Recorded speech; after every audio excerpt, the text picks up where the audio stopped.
మన వారాహి సిల్వర్ జ్యువెలరీలో అద్భుతమైన ఆఫర్స్ పొందండి మరియు కార్ గెలుచుకునే గొప్ప అవకాశం. తెలుగుదేశం పార్టీ అంటే క్రమశిక్షణకు మారుపేరు. చంద్రబాబు ఒక్క మాట చెబితే అది రాష్ట్ర స్థాయి నేతల నుంచి సాధారణ కార్యకర్త వరకు అదే వేదం. అది ఒకప్పటి మాట. ఇప్పుడు రోజులు మారాయి. పార్టీ అధినేతని ధిక్కరించేటువంటి పరిస్థితులు ఇప్పుడు వెలుగులోకి వస్తున్నాయి. ఎవరు ఏం చెబితే ఏంటి, మేం అనుకున్నదే చేస్తామంటున్నారు ఆ పార్టీ నేతలు. దీంతో చంద్రబాబుకు పార్టీ పైన గ్రిప్పు పోయిందన్న వాదనలు తెలుగు రాజకీయాల్లో మాత్రం వ్యక్తమవుతున్నాయి. ఇందుకు తాజాగా నర్సరావుపేట ఎమ్మెల్యే ఉదంతమే ఉదాహరణగా నిలుస్తుంది. పల్నాడు జిల్లా నర్సరావుపేట ఎమ్మెల్యే డాక్టర్ చదలవాడ అరవిందబాబు వ్యవహార శైలి చంద్రబాబుతో పాటుగా మొత్తం తెలుగుదేశం పార్టీ ప్రతిష్టతకే ముప్పుగా మారింది. పల్నాడు ఎస్పీ కార్యాలయానికి వెళ్లిన ఆయన తాను సిఫార్సు చేసినటువంటి వ్యక్తికి కాదని న్యాయ సలహాదారు పదవి ఇవ్వలేదనేటువంటి దానిపైన రచ్చరచ్చ చేశారు. అది ఎంతలా అంటే ఎస్పీ ఛాంబర్లోని బాత్రూంలో గంట పాటు కూడా ఆయన కూర్చునేలాగా. గతంలోనూ ఎమ్మెల్యే చదలవాడ తీరుపైన విమర్శలు వ్యక్తమవుతున్నాయి. గతంలోనే ఎమ్మెల్యేను కట్టడి చేసి ఉంటే ఇప్పుడు ఇలాంటి పరిస్థితి ఎదురయ్యేది కాదన్న వాదనలు కూడా చాలా స్పష్టంగా కనబడుతున్నాయి. ఇక తెలుగుదేశం పార్టీ ప్రజాప్రతినిధులకు ముఖ్యమంత్రి, ఆ పార్టీ అధినేత చంద్రబాబు అంటే భయం భక్తి తగ్గిపోయాయన్న వాదన బహిరంగంగా వ్యక్తమవుతుంది.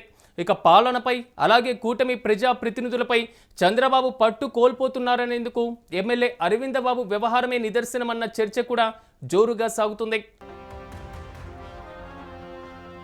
పల్నాడు జిల్లా పోలీస్ లీగల్ అడ్వైజరీగా న్యాయవాది శ్రీ రామినేని ప్రసాద్ను నియమించాలని నర్సరావుపేట ఎమ్మెల్యే చదలవాడ 8 నెలల క్రితం సిఫార్సు లేఖ చేశారు.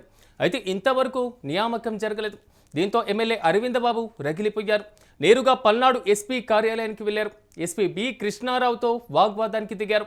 అధికార పార్టీ ఎమ్మెల్యే కావడంతో ఎస్పీ ఎంతో సమన్వయంతో మాట్లాడినా కూడా చదలవాడ ఎస్పీని బెదిరించేటువంటి ధోరణిలో మాట్లాడినట్లు ప్రచారము జరుగుతుంది.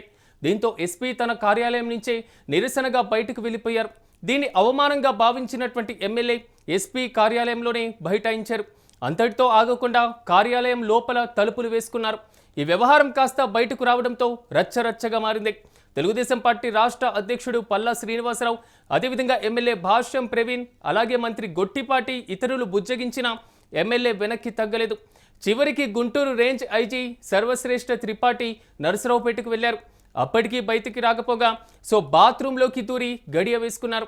సాయంత్రానికి నియామక ఉత్తర్వులు ఇస్తానని గుంటూరు రేంజ్ ఐజీ హామీ ఇవ్వాల్సి వచ్చింది. చివరికి ఎస్పీ కార్యాలయం అలాగే బాత్రూం తలుపుల్ని కూడా పోలీసులు బద్దలు కొట్టి ఎమ్మెల్యేను బయటకు తీసుకొని రావాల్సి వచ్చింది. అయితే గతంలో కూడా ఎమ్మెల్యే ఇదే తీరులో రచ్చరచ్చగా చేశారని, ఇదే వ్యవహార శైలిలో ముందుకు వెళ్లారనేటువంటి ఆరోపణలు కూడా ఉన్నాయి. గత ఏడాది మార్చిలో నర్సరావుపేట లిక్కర్ డిపోలో అవుట్సోర్సింగ్ ఉద్యోగుల్ని తొలగించి తెలుగుదేశం పార్టీ కార్యకర్తలకు ఉద్యోగాలు ఇవ్వాలంటూ రాష్ట్ర ఎక్సైజ్ కమిషనరేట్లో ఆయన బైఠాయించారు.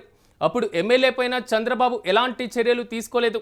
దాని పర్యవసానమే నేడు ఏకంగా ఎస్పీ కార్యాలయానికి వెళ్లి ఎస్పీతో గొడవకు దిగారనేటువంటి ప్రచారము జరుగుతుంది.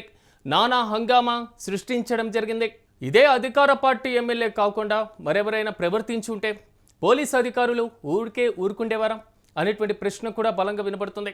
ఎస్పీ కార్యాలయానికి వెళ్లి రచ్చ చేసినటువంటి ఎమ్మెల్యే ఇక క్రింది స్థాయి పోలీసులతో ఎలా వ్యవహరిస్తారో అంచనా వేసుకోవడానికి జనం మాట్లాడుకునేటువంటి పరిస్థితులు ఏర్పడుతున్నాయి. ఇలాంటివే కదా ప్రభుత్వం పైన నెగిటివిటీని క్రియేట్ చేయడానికి పనికొచ్చేది అంటున్నారు రాజకీయ విశ్లేషకులు. ముఖ్యమంత్రి చంద్రబాబు, మంత్రి నారా లోకేష్కు తమ ప్రజాప్రతినిధులపైన నియంత్రణ లేకపోవడంతోనే ఇలా ఇష్టానుసారంగా వ్యవహరిస్తున్నారన్న ప్రచారం కూడా జరుగుతుంది. ఇదే పరిస్థితి ఇక ముందు కూడా కొనసాగితే పార్టీలో క్రమశిక్షణ అనేటువంటి మాట ఉండదన్న వాదన తెలుగు తమ్ముళ్ల నుంచి వ్యక్తమవుతుంది.